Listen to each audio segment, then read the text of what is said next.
बिस्मिल्लाहिर्रहमानिर्रहीम। अस्सलाम वालेकुम। क्रिकेट टॉक 46 में हम एक बार फिर आपसे मुखातिब हैं। नाजरीन, ऑस्ट्रेलिया ने एशेज सीरीज के तीसरे मैच में इंग्लैंड की मशकें कसकर उनको इस तरह ग्राउंड से बाहर फेंक दिया कि इंग्लैंड की टीम एक बार फिर जरा भी मज़ामत ना कर सकी और लगातार तीसरे मैच में ही हार गई। और ऑस्ट्रेलिया ने तीसरे मैच के अंदर ही एशेज सीरीज का फैसला अपने हक में कर लिया। और एक और अहम बात यह रही कि लगातार 3 फतूहात हासिल करके ऑस्ट्रेलिया ने वर्ल्ड टेस्ट चैंपियनशिप के अंदर भी अपनी पोजीशन जो है वो बहुत ज्यादा मुस्तहकम कर ली है। ऑस्ट्रेलिया की यह कारकर्दगी इस लिहाज से भी काबिल तारीफ कही जा सकती है कि उनका रिप्लेसमेंट का निज़ाम जो है वो बड़ा जबरदस्त है। अब उनके रेगुलर कप्तान पैट कमिंस पहले दोनों टेस्ट मैचों में नहीं खेल सके, लेकिन टीम पर कोई असर नहीं पड़ा। उन्होंने उनकी जगह पर स्कॉट बोर्डलैंड को टीम में डाल लिया। उन्होंने ऐसी आउटस्टैंडिंग कारकर्दगी दिखाई कि पैट कमिंस की कमी महसूस नहीं होने दी। फिर उनके एक और अहम स्ट्राइक बॉलर जोश हैजलवुड अनफिट हो गए सिरे से पहले। अब तो ये इतलात हैं कि वो एशियज का कोई भी मैच नहीं खेल सकेंगे, सारी सीरीज से ही बाहर हो गए हैं। लेकिन इस चीज पर भी उन पर कोई असर नहीं पड़ा। फिर तीसरे टेस्ट के अंदर उनके जो पहले कप्तानी करने वाले थे स्टीव स्मिथ, वो बीमार हो गए।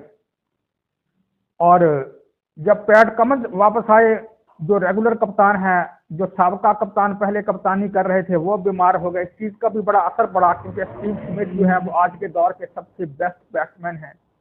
लेकिन उन्होंने उनकी जगह पर पुराने एक तजर्बाकार प्लेयर उस्मान ख्वाजा को टीम में डाल लिया। तो इस चीज का भी स्टीव स्मिथ की जो गैर मौजूदगी थी वो कोई असर नहीं पड़ा ऑस्ट्रेलियाई टीम पर। तो ऑस्ट्रेलिया ने बहरहाल तीसरा मैच भी तकरीबन वन साइडेड जीत लिया। पहले दिन से ही उन्होंने उस मैच पर अपना होल्ड रखा। अब ऑस्ट्रेलिया ने पहली इनिंग में 371 रन का स्कोर किया। हालांकि उनकी टॉप ऑर्डर कुछ खास यहां पर नहीं कर सकी। सिर्फ यहां पर कम बैक करने वाले उस्मान ख्वाजा ने अच्छी इनिंग्स खेली, और इस लिहाज से अच्छी इनिंग्स कही जा सकती है कि टीम जो थी वो उस वक्त क्रूशियल स्टेज में थी। उन्होंने 82 रन की शानदार इनिंग्स खेली 126 बॉल्स पे 10 चौकों की मदद से। और यह उनके कैरियर के लिए भी अहम इनिंग साबित हो सकती है, क्योंकि सब कह रहे थे, हमारा भी यही ख्याल था कि ख्वाजा का कैरियर अब खत्म हो चुका है, अब शायद उनको दोबारा टीम में ना लिया जाए। लेकिन वापस आकर उन्होंने एक अच्छी इनिंग्स खेलकर दोबारा जो है वो इस बात की उम्मीद पैदा कर दी है कि वो कुछ अर्सा टीम में खेल सकते हैं। लेकिन सही मानों में यहाँ पर उनके इनफॉर्म विकेटकीपर एलेक्स कैरी ने जबरदस्त इनिंग्स खेली। उन्होंने यहाँ पर उस वक्त शानदार इनिंग्स खेली, सेंचुरी बनाई जिस वक्त टीम को की जरूरत थी। 106 रन बनाए 143 बॉल्स पे 8 चौकों और 1 छक्के की मदद से। जबकि लोअर ऑर्डर में इस सीरीज में तसलसल के साथ परफॉर्म करने वाले मिचेल स्टार्क ने भी यहाँ पर 54 रन की बड़ी अहम इनिंग्स खेली 75 बॉल्स पे 9 चौकों की मदद से। और मिचेल स्टार्क ने यहाँ पर टेल एंडर्स के साथ मिलकर टीम का स्कोर जो था वो 371 रन तक पहुंचा दिया। इंग्लैंड की तरफ से जोफ्रा आर्चर वाहिद बॉलर थे जिन्होंने ऑस्ट्रेलियाई बैट्समैनों को परेशानी का शिकार किया। उन्होंने टॉप ऑर्डर में भी विकेटें हासिल की और रन भी उन्होंने रोके, वरना दूसरे बॉलर का तो बुरा हाल रहा। जोफ्रा आर्चर ने 53 रन के बस 5 विकेटें हासिल की। अब जवाब में इंग्लैंड की टीम जो कि पहले ही प्रेशर का शिकार थी वो फिर बैठ गई। अगरचे कप्तान बेन स्टोक्स ने सिर्फ टॉप ऑर्डर में कुछ हिम्मत की, वो एक एंड पर खड़े रहे। लेकिन एक वक्त तो ऐसा लगता था जैसे टॉप ऑर्डर उनकी गिर गई कि इंग्लैंड की टीम शायद फॉलो ऑन भी ना बचा सके। और फॉलो ऑन से बड़ी मुश्किल से बचे तो 8 विकेटों पर 168 रन का स्कोर था और 200 रन की भी उम्मीद नहीं थी। लेकिन इस मौके पर कप्तान बेन स्टोक्स के साथ बॉलिंग के हीरो जोफ्रा आर्चर जो थे वो जमकर खड़े हुए और 9वीं विकेट की शराकत में उन्होंने 118 रन बना डाले। और ऑस्ट्रेलिया जो कि एक वक्त में 200 के करीब की लीड हासिल करता नजर आ रहा था, उन्होंने इनकी लीड को 100 से भी कम कर दिया। बेन स्टोक्स ने अपने मजाज के बिल्कुल खिलाफ इनिंग्स खेली। कैप्टन इनिंग्स उनकी कही जा सकती है, हालांकि वो आमतौर पर बड़े जारहाना अंदाज में खेलते हैं, बड़े जोरदार स्ट्रोक्स खेलने पर वो यकीन रखते हैं, लेकिन यहाँ पर उन्होंने क्रीज पर जमकर बड़े जिम्मेदारी के साथ बैटिंग की। 83 रन 198 बॉल्स पे बनाए 8 चौकों की मदद से, जबकि जोफ्रा आर्चर ने 10वें नंबर पर आकर 51 रन की बड़ी अहम इनिंग्स खेली 106 बॉल्स पे 5 चौकों और 1 छक्के की मदद से।